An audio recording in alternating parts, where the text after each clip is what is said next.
नमस्कार, स्वागत है आपका इंडिया वॉइस पर। मैं हूं आपके साथ स्वीटी दीक्षित। बुलेटिन की शुरुआत करेंगे अहम जानकारी के साथ। 100 करोड़ की छात्रवृत्ति घोटाला मामला, 18 लोगों के खिलाफ हजरतगंज थाने में एफआईआर दर्ज। ईडी की कार्रवाई के आधार पर दर्ज हुई है एफआईआर। 18 लोगों के खिलाफ हजरतगंज थाने में दर्ज हुई है एफआईआर। बता दें कि 100 करोड़ की घोटाले का ये मामला है। ईडी की कार्रवाई के आधार पर यह एफआईआर दर्ज की गई है। बड़ी जानकारी आपके साथ साझा कर रहे हैं कि 100 करोड़ की छात्रवृत्ति घोटाले का ये पूरा मामला है, जिसको लेकर एफआईआर दर्ज कराई गई 18 लोगों के खिलाफ। वही जानकारी दे दें कि हजरत थाने में ये एफआईआर दर्ज करवाई गई है। ईडी की कार्रवाई के आधार पर दर्ज हुई है एफआईआर। तो 100 करोड़ की छात्रवृत्ति घोटाले का ये पूरा मामला है, जिसको लेकर 18 लोगों के खिलाफ हजरतगंज थाने में ये एफआईआर दर्ज कराई गई है। बड़ी जानकारी आपके साथ साझा करें। ईडी की कार्रवाई के बाद ये एफआईआर दर्ज की गई है। बड़ी खबर इस वक्त की, 18 लोगों के खिलाफ हजरतगंज थाने में एफआईआर दर्ज हुई है। 100 करोड़ की छात्रवृत्ति घोटाले का पूरा मामला है। ईडी की कार्रवाई के आधार पर ये केस दर्ज हुई है।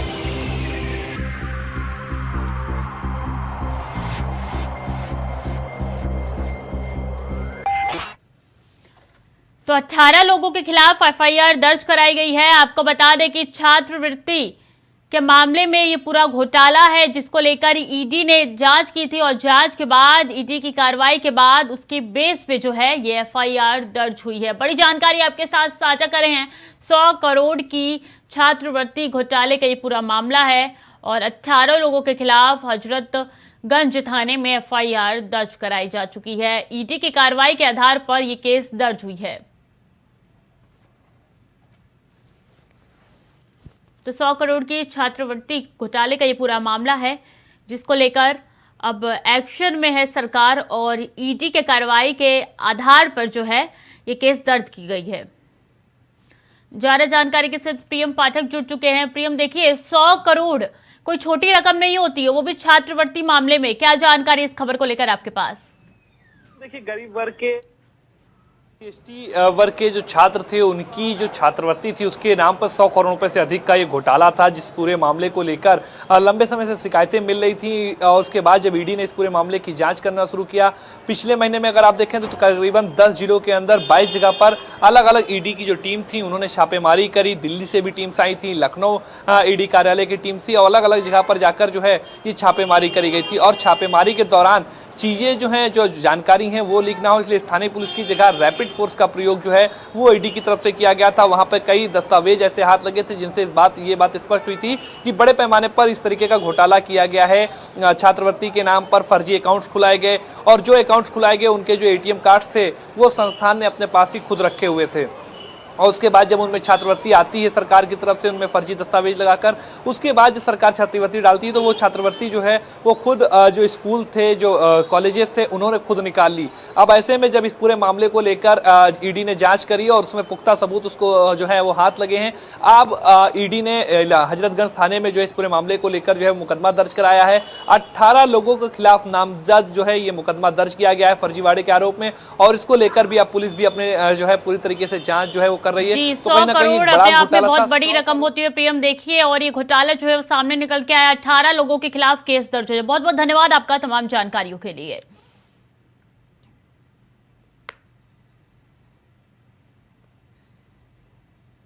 अब सीधे चलेंगे भोपाल, जहां पे पीएम मोदी वंदे भारत की सौगात दे रहे हैं।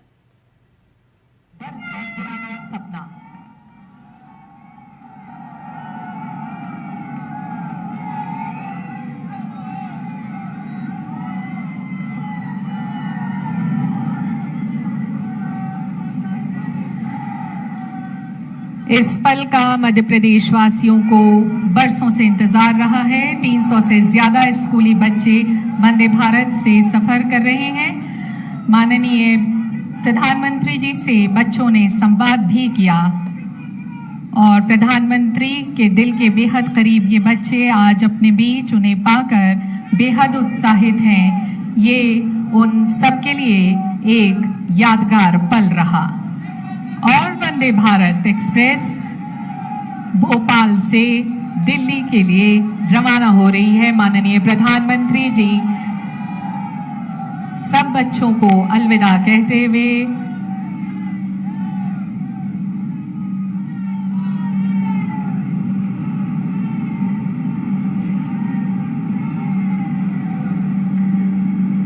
माननीय प्रधानमंत्री को अपने बीच पाकर ये बच्चे बेहद उत्साहित हैं, बहुत खुश हैं।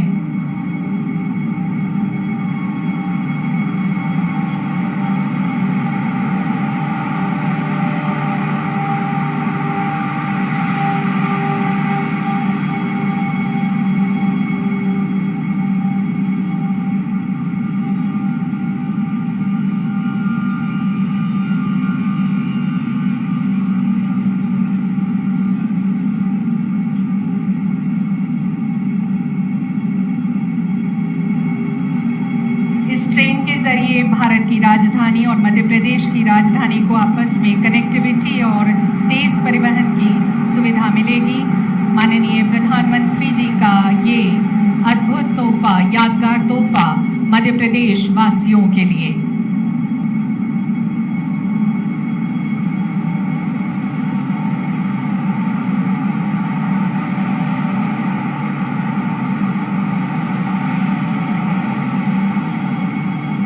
इस ट्रेन के माध्यम से यात्रीगण रानी कमलापति और नई दिल्ली के मध्य आने वाले धार्मिक एवं पर्यटन स्थलों की सुगम एवं तेज यात्रा के अनुभव के साथ प्राकृतिक सौंदर्य का लुत्फ भी उठाएंगे।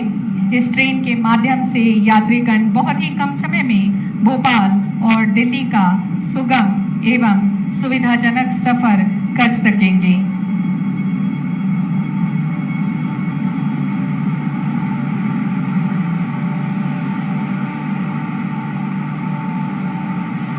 ट्रेन में बैठे सभी लोगों का अभिवादन स्वीकार करते हुए माननीय प्रधानमंत्री श्री नरेंद्र मोदी जी।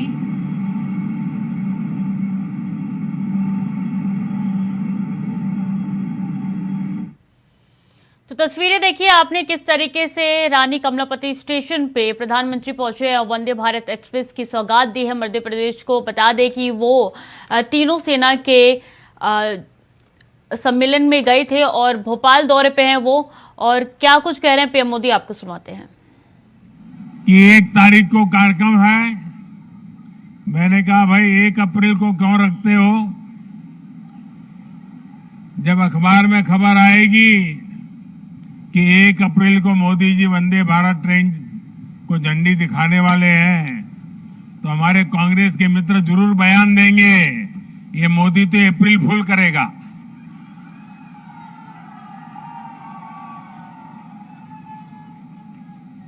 लेकिन आप देखते हैं 1 अप्रैल को ही ये ट्रेन चल पड़ी है। साथियों, ये हमारे कौशल, हमारे सामर्थ्य, हमारे आत्मविश्वास का भी प्रतीक है। और भोपाल आने वाली ये ट्रेन तो पर्यटन को सबसे ज्यादा मदद करने वाली है। इससे सांची स्तूप, भीमबेटका, भोजपुर और उदयगिरी गुफा जैसे पर्यटन स्थलों में आवाजाही और बढ़ने वाली है। और आपको पता है कि पर्यटन बढ़ता है तो रोजगार के अनेक अवसर बढ़ने लग जाते हैं, लोगों की आय भी बढ़ती है। यानी ये वंदे भारत लोगों की आय बढ़ाने का भी माध्यम बनेगी, क्षेत्र के विकास का माध्यम भी बनेगी।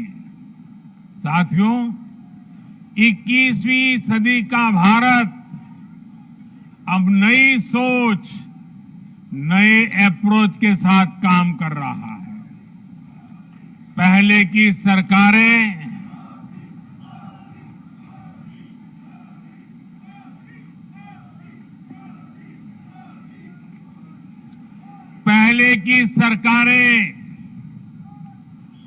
तुष्टीकरण में ही इतना व्यस्त रही कि देशवासियों के संतुष्टीकरण पर उनका ध्यान ही नहीं गया।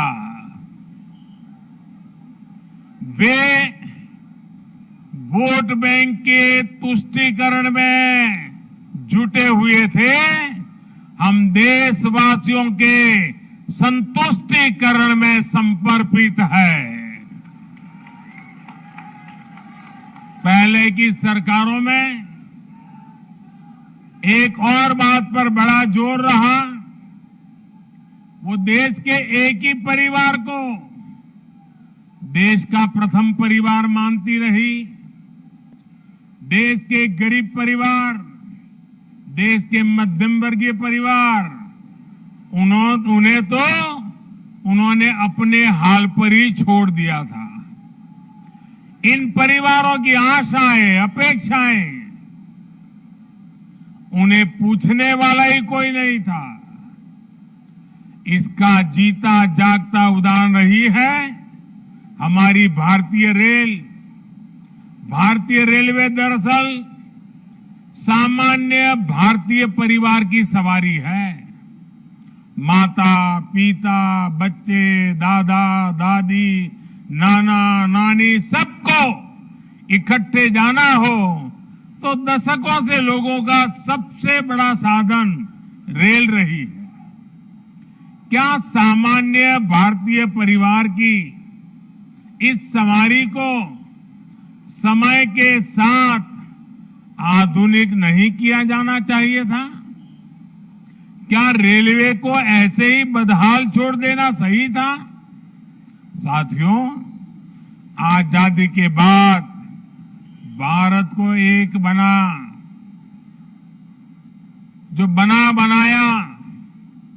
बहुत बड़ा रेलवे नेटवर्क मिला था। तब की सरकारें चाहती तो बहुत तेजी से रेलवे को आधुनिक बना सकती थी, लेकिन राजनीतिक स्वार्थ के लिए, लोक लुभावन वादों के लिए रेलवे के विकास को ही बलि चढ़ा दिया गया। हाल तो ये थी कि आजादी के इतने दशकों बाद भी हमारे नॉर्थ ईस्ट के राज्य ट्रेन से नहीं जुड़े थे। साल 2014 में जब आपने मुझे सेवा का अवसर दिया तो मैंने तय किया कि अब ऐसा नहीं होगा। अब रेलवे का कायाकल्प होके रहेगा। बीते 9 वर्षों में हमारा ये निरंतर प्रयास रहा है कि भारतीय रेल दुनिया का श्रेष्ठ रेल नेटवर्क कैसे बने। साल 2014 से पहले भारतीय रेल को लेकर क्या क्या खबरें आती थी, ये आप भली भांति जानते हैं। इतने बड़े रेल नेटवर्क में जगह जगह हजारों मानव रहित फाटक थे। वहां से अक्सर दुर्घटनाओं की खबरें आती थी। कभी कभी स्कूल के बच्चों की मौत की खबरें दिल दहला देती थी। आज ब्रॉडगेज नेटवर्क मानव रहित फाटकों से मुक्त हो चुका है। पहले ट्रेनों के दुर्घटनाग्रस्त एक्सीडेंट होने और जान माल की हानि की घटनाएं भी आए दिन आती रहती थी। आज भारतीय रेल बहुत अधिक सुरक्षित हुई है। यात्री सुरक्षा को मजबूत देने के लिए रेलवे में मेड इन इंडिया कवच प्रणाली का विस्तार किया जा रहा है। साथियों, सुरक्षा सिर्फ हादसों से ही नहीं है, बल्कि अब सफर के दौरान भी अगर किसी यात्री को शिकायत होती है तो त्वरित कार्रवाई की जाती है। इमरजेंसी की स्थिति में भी बहुत कम समय में सहायता उपलब्ध कराई जाती है। ऐसी व्यवस्था का सबसे अधिक लाभ हमारी बहनों बेटियों को हुआ है। पहले साफ सफाई की शिकायतें भी बहुत कम आती थी। रेलवे स्टेशनों पर थोड़ी देर रुकना भी सजा जैसा लगता था। ऊपर से ट्रेनें कई कई घंटे लेट चला करती थी। आज साफ सफाई भी बेहतर और ट्रेनों के लेट होने की शिकायतें भी निरंतर कम हो रही है। पहले तो स्थिति ये थी, लोगों ने शिकायत करना ही बंद कर दिया था। कोई सुनने वाला ही नहीं था।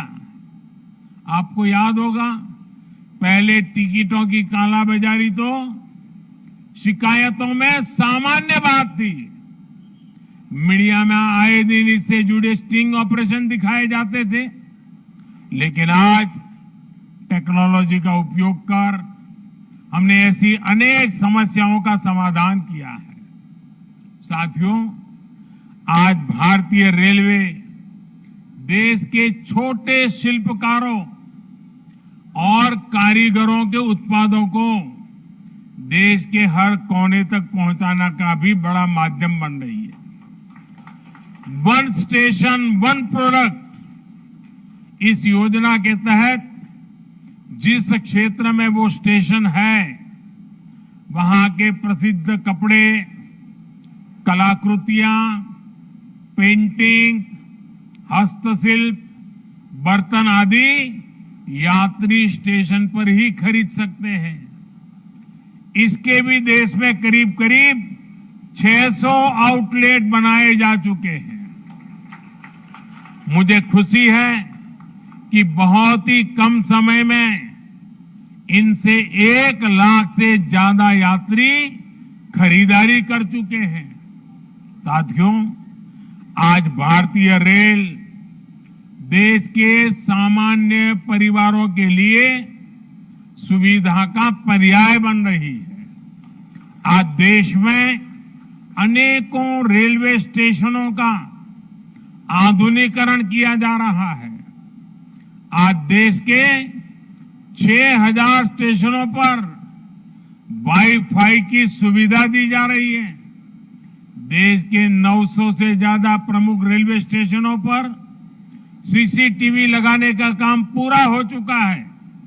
हमारी ये वंदे भारत एक्सप्रेस तो पूरे देश में हमारी युवा पीढ़ी में सुपर हिट हो चुकी है। साल भर इन ट्रेनों की सीटें फुल जा रही हैं।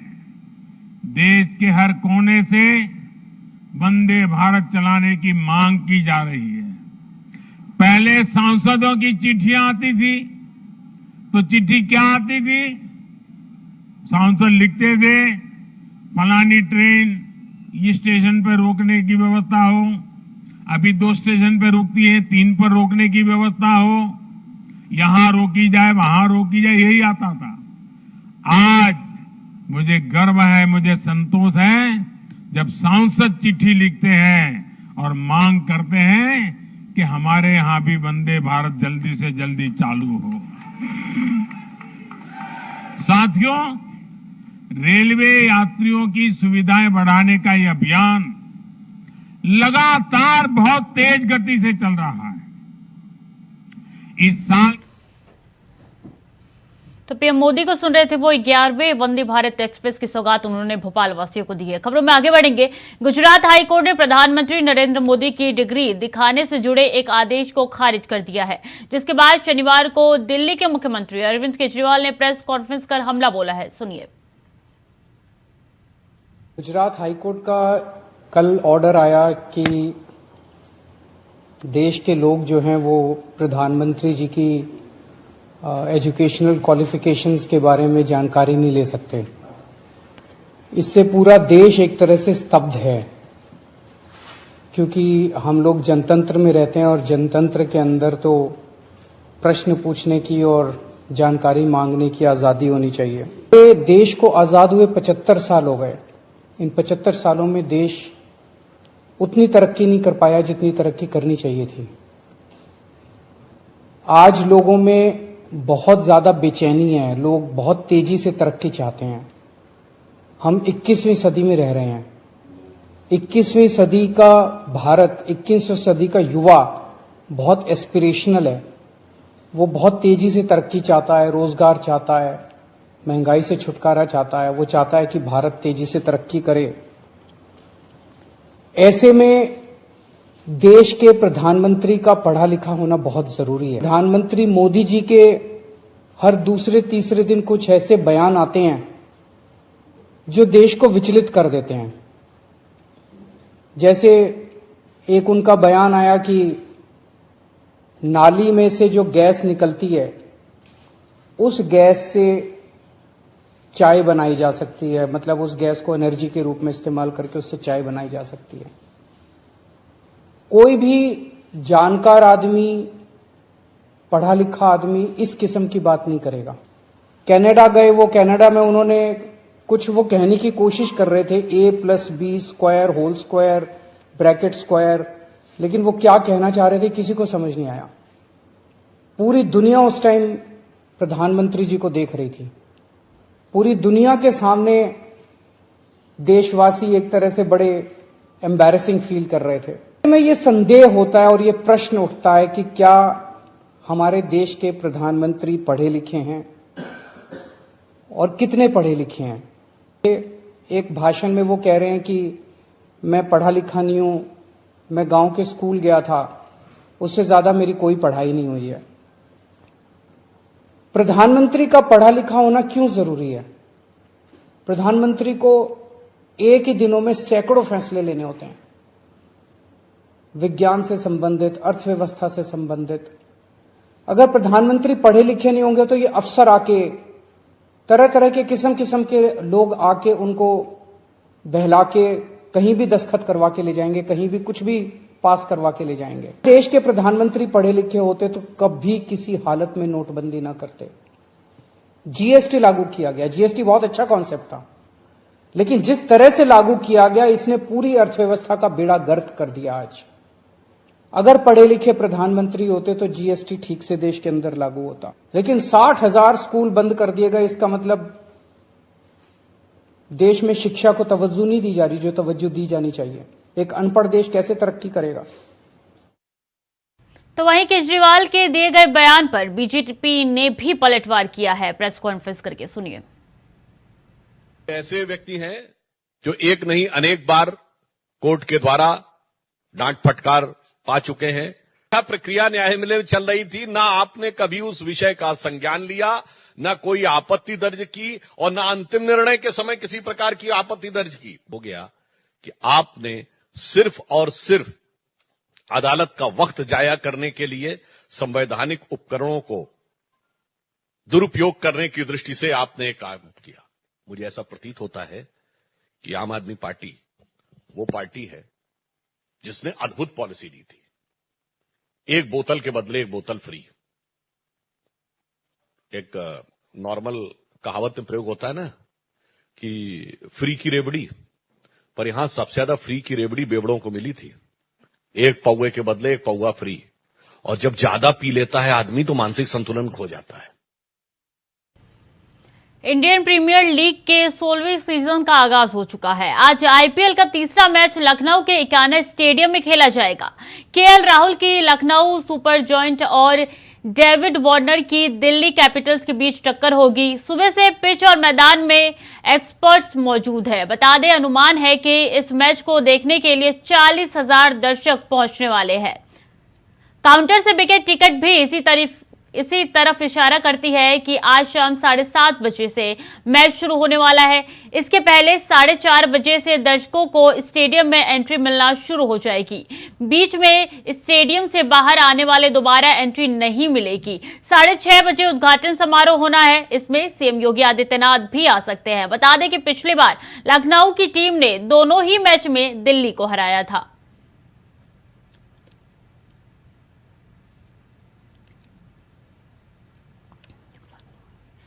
तो आईपीएल का आगाज हो चुका है। बता दें कि पहली बार लखनऊ के इकाना स्टेडियम में आज ये मुकाबला होने वाला है। सुपर जॉइंट और दिल्ली कैपिटल्स में मुकाबला देखने को मिलेगा और सीएम योगी भी यहां पे जा सकते हैं। तो फिलहाल के लिए खबरों में इतना ही। बाकी की जानकारी के लिए देखते रहिए इंडिया वॉइस।